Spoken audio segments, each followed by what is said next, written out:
a les que vivíem abans de començar l'any 2021.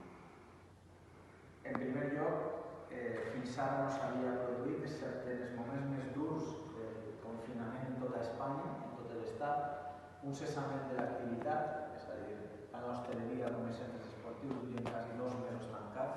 Avui per primera vegada obrim només les terrasses, el que significa evidentment que hi ha molts restaurants i bars de la nostra ciutat que no tenen terrasses i que per tant no poden tenir activitat tampoc esta setmana.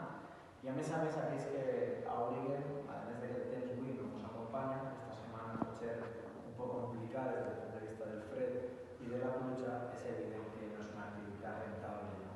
En els percentatges d'apertura que s'estableixen i per tant en dificultats, encara que un poc d'alegria, i és veritat que tenim cada sí, he vist la gent ja en certa alegria i les terrasses ja comencen a estar plenes.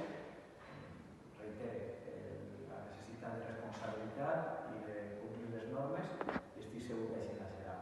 I en quant als centres esportius continuen tancats. La Generalitat ha considerat que no és moment encara d'obrir-los i no vull fer més comentaris al respecte, no depèn de nosaltres, és una decisió autonòmica i el que a partir d'ara passarà serà que si tot va bé, però que ens diuen la setmana que ve es podrà començar. Sí que és veritat que es pot practicar